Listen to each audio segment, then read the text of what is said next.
time for your show.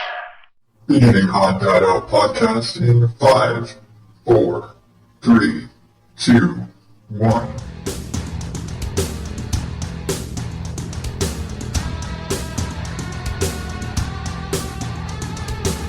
Welcome to the ODO podcast, where normal is not my specialty. I am your host, Adam Higgins, the Odd Dad Out, and this is the show where I share my crazy view of the world while generally making fun of things. This week, I've got a story, kind of a callback to last week's show. We got more road trip rants, and of course, the 400-pound elephant in the room. Did I get that mixed up?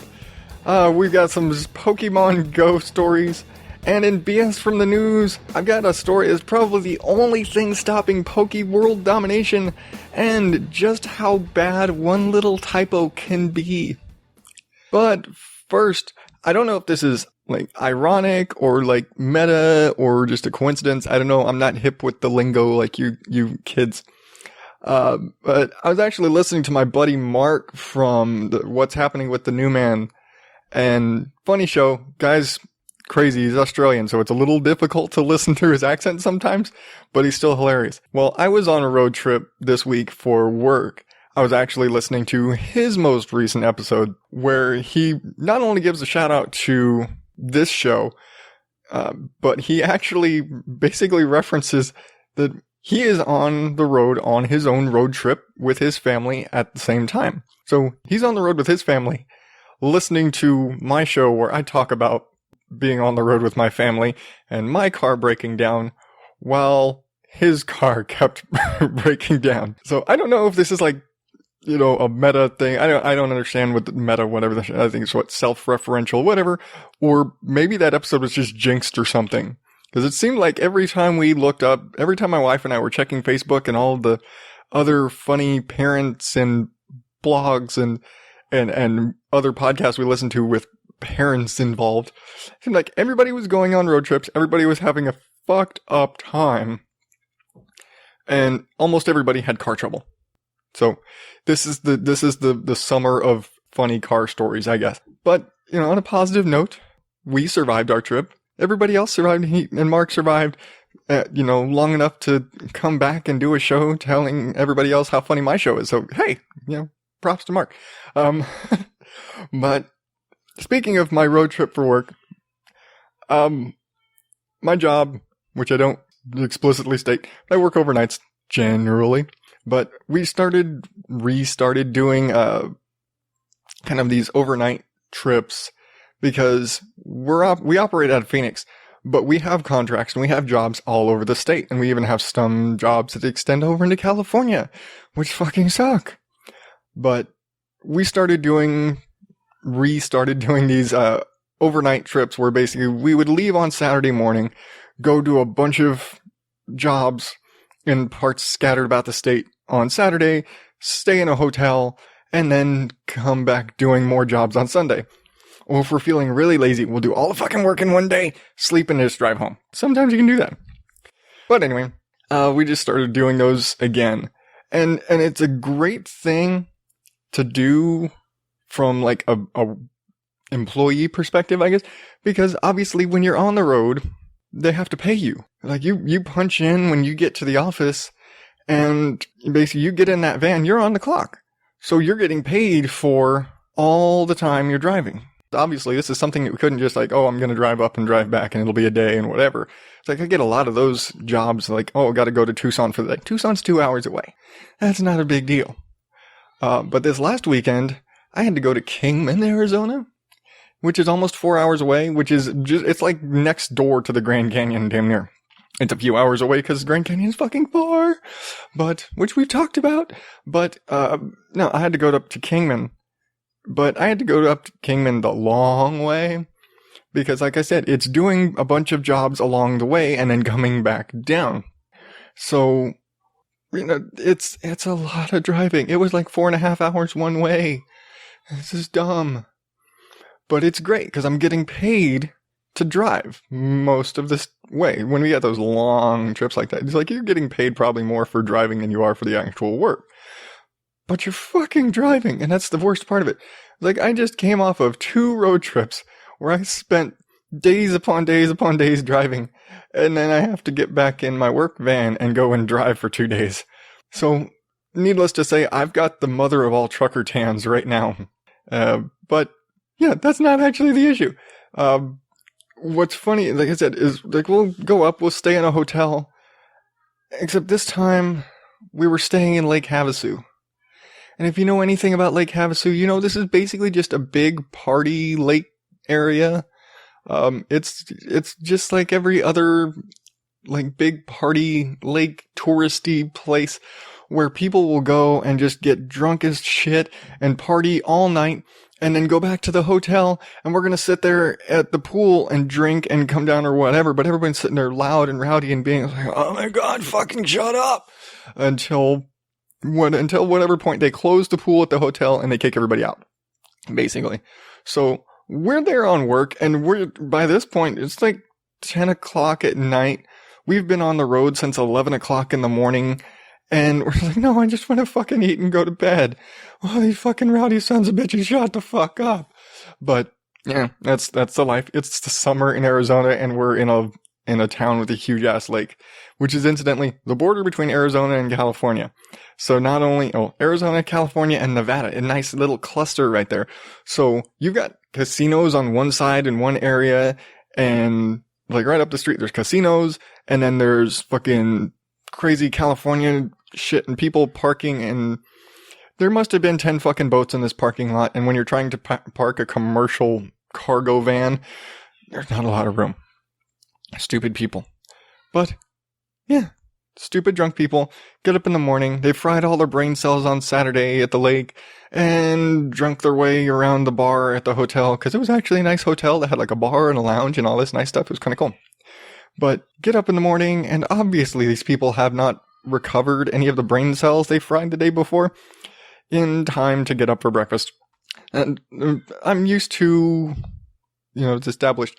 I work at night. I have my boys during the day. So I'm used to having to get up early in the morning. So as much as I didn't want to, I woke up at 6 o'clock in the morning. Well, hotel breakfast didn't start till 7. I was able to get up, get all situated and awake. Again, not that I fucking wanted to. I would have much rather slept in. Like, yeah, I don't have to get up with the boys. Fuck, I'm awake already. Might as well get ready to get back to work. But I get up, I get all situated. Like, all right, breakfast starts at 7. Speaking of which, who the fuck starts breakfast that late? I've never been to a hotel that didn't start breakfast until 7. That's just kind of crazy for me. Normally they'll start at like 5:30 or 6, like something stupid early in the morning, and then cut it off way fucking early, so they totally like screw everybody who's all the drunk people who were sleeping in. So I kind of like that plan, but at the same time, under normal circumstances, I don't fucking wake up that early in hotels. I sit in bed and I sit there and wait, and I was like, oh fuck, breakfast is going to end in 5 minutes. It's like, it's only 8 o'clock. I know breakfast is going to end in 5 minutes. I've straight up had hotels where breakfast was over at 8:30.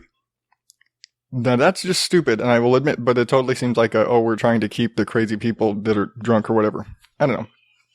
But anyway, breakfast was 7 to 10, so I got up 7 o'clock. I go over, I sit down and have my breakfast, and there's like just kind of a cluster of old people that were smart enough to get up early, or they're just old and they get up early. But I sit down, and I don't know if you've been in a hotel lately, where it seems like everybody's got hot breakfast now. It's just kind of the thing. You can't get away with the old school continental breakfast. I was like, we're going to have a little bucket of ice with some cartons of milk and orange juice and some little, like those pre-made cereal boxes and maybe some muffins and donuts or something. And that's breakfast. You can't do that anymore. I don't remember which hotel chain started it, but when they started doing hot breakfast, they just fucked everybody.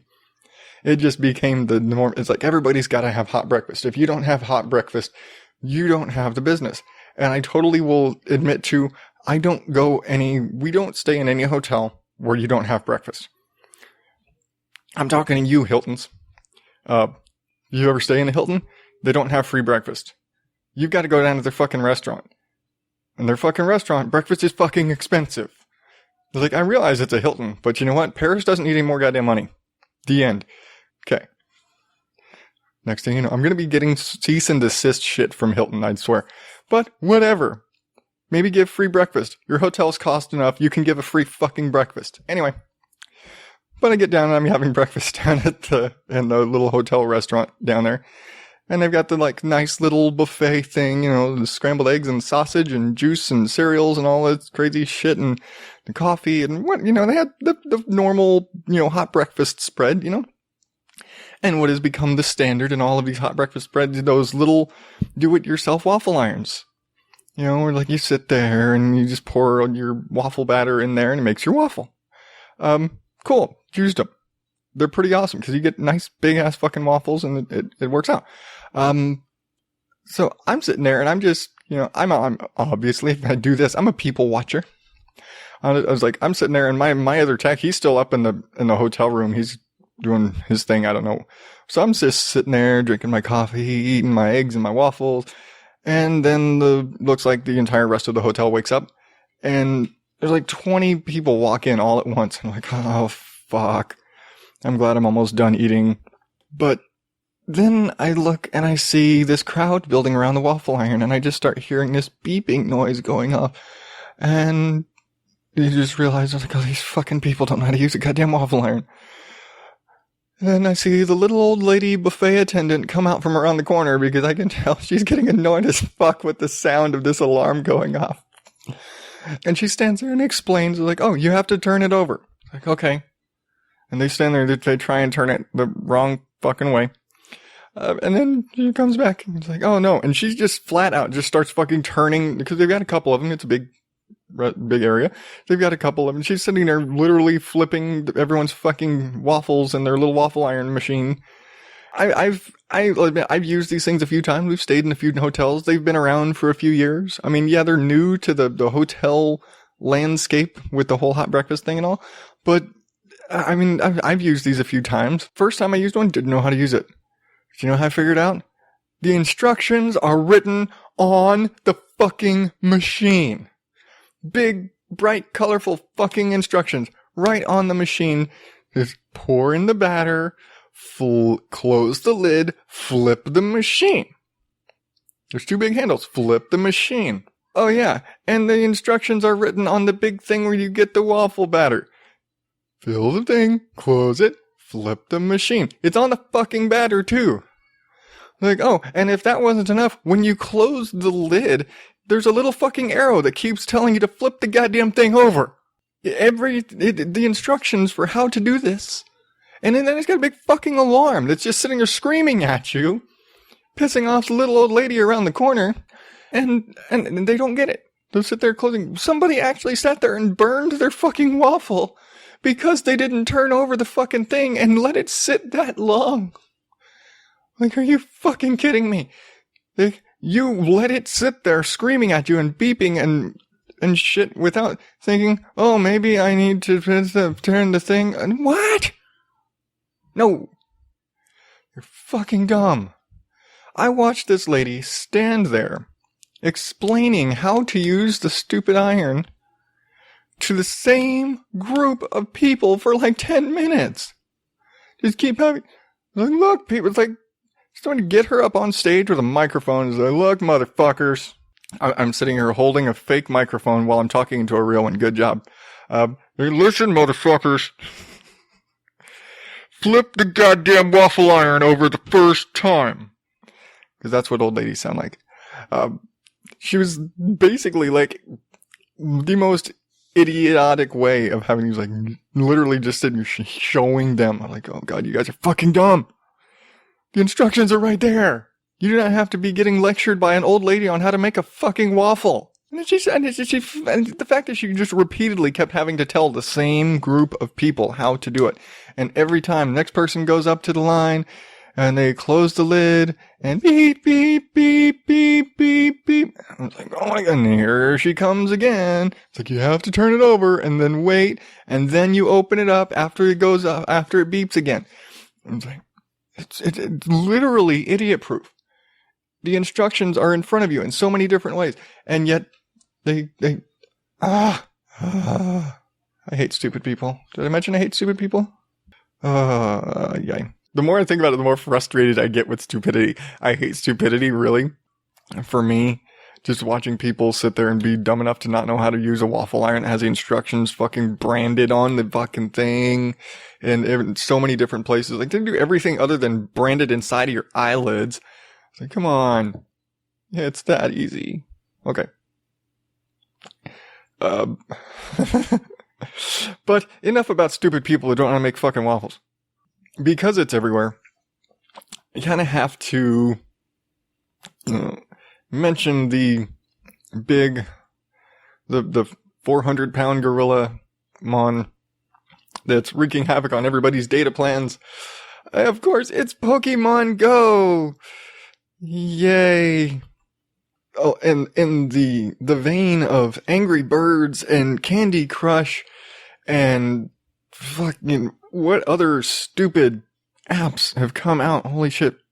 But all of these, you're gonna devote your entire life and every waking minute to your phone because you have to get to the next level. Fucking Pokemon Go. I guess the difference is that at least with Pokemon has like the backing of like 20 years of established game. And this year is actually 2016 is the 20th anniversary of Pokemon Go. Or of Pokemon. Like, I just want to think about this fucking game, and it's not Mario. And I guess, yeah, it's a Nintendo game, and I guess Nintendo is really good with, like, they keep a fucking title around. They create a character, they create a thing, they keep it around. Mario's been around for fucking ever. Kirby, Pokemon, Zelda, they don't let this shit go. So, I guess it makes sense that they're still pushing out Pokemon games, 20 years later. So, I mean, that's a huge draw. I mean, people jump, even though, like, I've never played Pokemon. Never. I kind of watched the shows. Why? Because I have little brothers and it was a cartoon show. And it was fucking on every day. Pokemon, the cartoon was on back in the day when you had a daily children's cartoon and it was a new episode every day. It wasn't like now where you get a new episode every week, if you're lucky, where it ran seasons. It's like, shows didn't used to run seasons. You just had a fucking cartoon every day. I like a love-hate relationship with the animators in old cartoons because they were always fucking working. They had to be working all the time because they had to churn out 30-minute fucking cartoons, constantly, year-round, every week, 52 episodes a year or whatever. Maybe they'd take a break and they might do 50 episodes a year, whatever. But yeah, I never really got into Pokemon as a video game, as a card game. Again, I only watched the show because I had brothers. But so for me, like, Pokemon Go comes out and I'm like, okay, whatever. The rest of the world, on the other hand, has become completely obsessed. And like I said, I think every cell phone company right now is just loving this because everybody's using up their fucking data and probably buying fucking extra battery packs and all this extra bullshit. It's like, oh, I need a stronger battery because I can't play Pokemon Go for 17 hours straight. And I'm sure you've been out there and seen all of the kids out there. It's bad enough kids at their phone with their Facebook and their Twitter and all this. Like, now they don't even fucking look up because they're sitting there using the augmented reality feature to where you can sit there and pan your phone around and see fucking Pokemon in reality. You're looking for invisible monsters at the park. But people I can't say I don't get it. I get it. I understand how you can get sucked into a game like this because it's like everybody wants to have a task, right? The game gives you a goal. It puts you what's a seemingly simple goal of you got to catch them all, right? Nice catch. Nice tagline. Got to catch them all. Now, there's like 100. I don't know if I know, because I'm a nerd. General nerd knowledge. I know, original game, there were 150 Pokemon. I also know in the original game, you couldn't fucking catch all of them in the game. Because, to a degree, Nintendo were dicks like that. Like, the top two, the Mew and Mewtwo, again, because I still have general nerd knowledge, weren't actually in the game. Fine. You had to like fucking do some crazy shit with Nintendo and they fucking downloaded it to your Game Boy. Your Game Boy. Not your DS or 3. It's fucking Game Boy. Green screen fucking Game Boy. Maybe the Game Boy Color, whatever. But they would download it to your Game Boy or whatever the fuck knowledge they had to do that. So I understand that there's a goal. Catch all the Pokemon. I heard they don't have them all, whatever. But there's like 100 fucking something whatever Pokemon in this game. So you have this, so every time you catch one, it's like you have that excitement, that feeling of, yes, I'm one step closer. I was like, I've got one more. Or I evolved this one so I don't have to catch it, whatever. I understand why people get excited about the game and why people are drawn and want to like obsess over it because there's a goal and they think it's achievable. So I understand, but just people get so fucking obsessed with games, and it's not just Pokemon. It's like I said, it's like fucking Candy Crush and Angry Birds and shit that like they get so obsessed with these mobile games, and it's probably just because the apps because it's right there in their fucking hand all the time. Because really, as an adult, you cannot walk around with your fucking Nintendo 3DS playing video games. But if you're sitting there looking at your phone, it's like, oh, you could be acting professional. Back in the day when it was like Palm Pilots and shit, and that was the only kind of thing, you looked like a professional if you're sitting there at your phone doodling whatever the shit, because you were probably writing an email or doing something like that because you look professional. Now you're probably playing fucking Pokemon. It's getting out of hand. These crazy obsessions with apps and fucking Pokemon, and Pokemon is everywhere. Oh my god, it's everywhere. I was driving past a strip club that's had their marquee sign outside said cold beer and rare Pokemon inside. Really? The strip club has to be advertising Pokemon? Like, what the fuck happened to the naked girls? Isn't that like your entire point of existence is a place to go see naked girls? And you have to advertise Pokemon? Are the girls in your club that bad?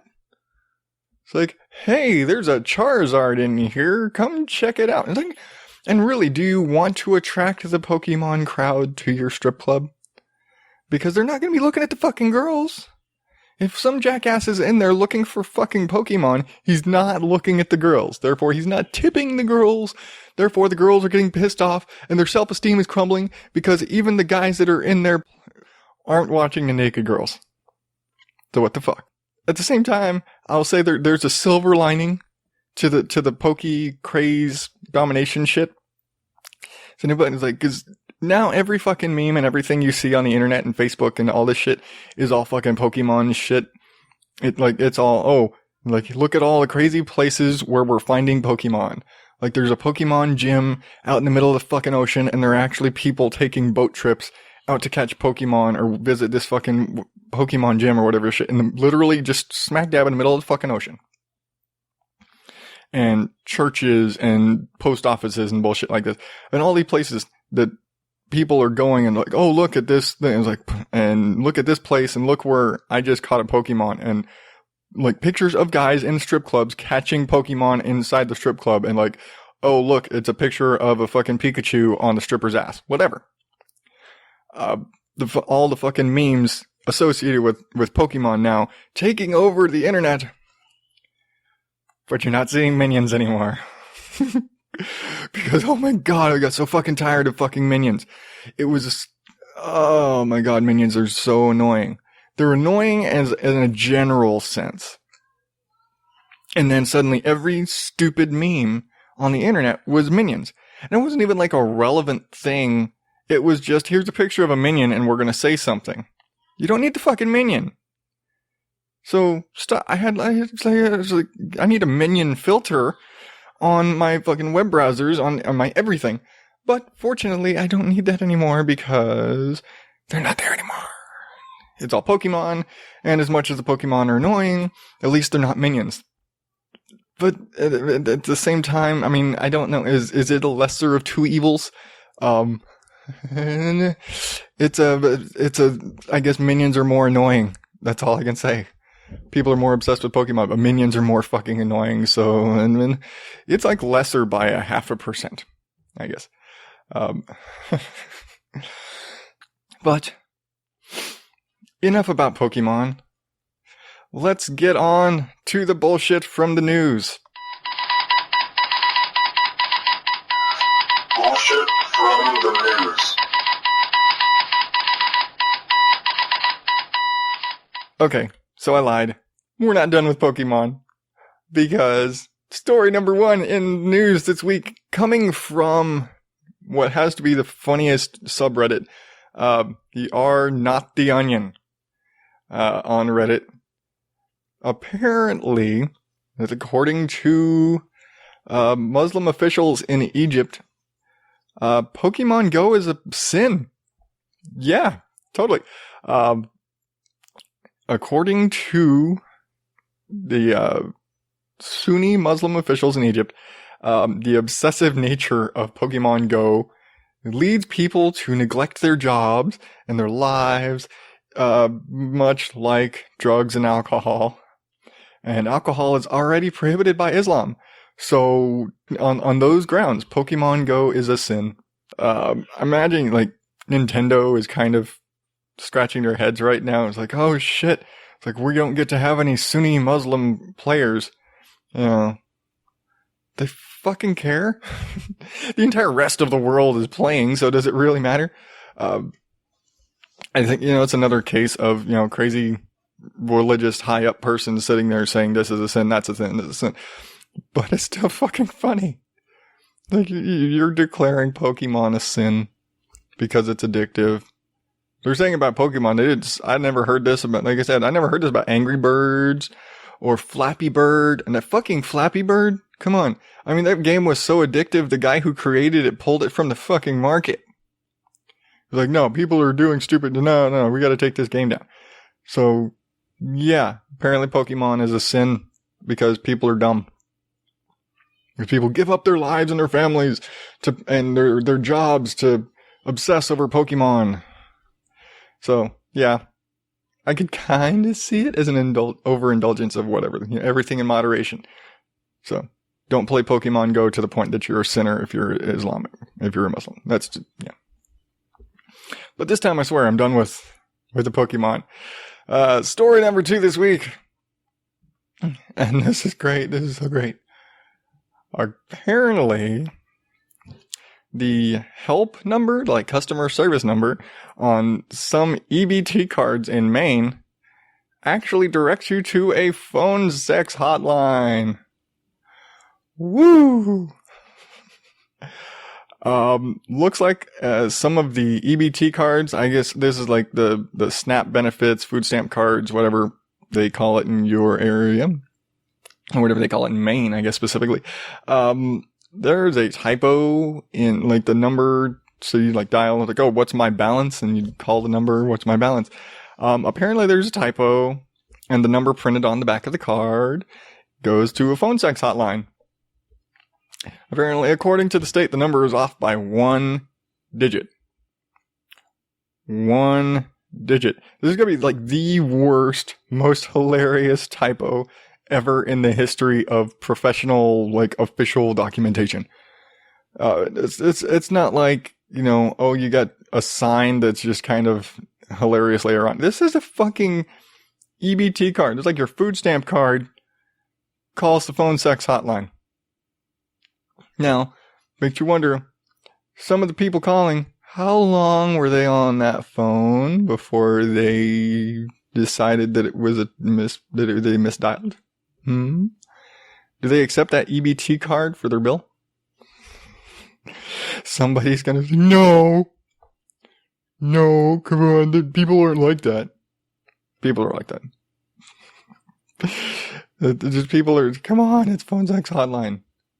Like, even if, like, people do dumb shit. Just yeah. It's just too funny. I was like, oh, how much money do I have on my food stamp card?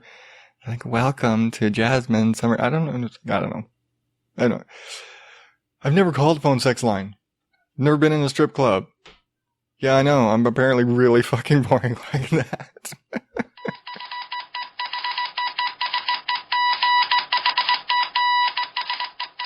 Yeah, that's been a fun week, isn't it?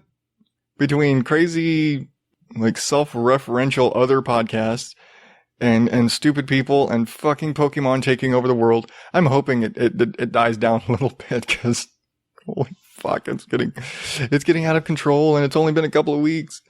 But I do want to thank you guys for listening, and again, tell your friends. I'm getting better at this shit. Tell your friends.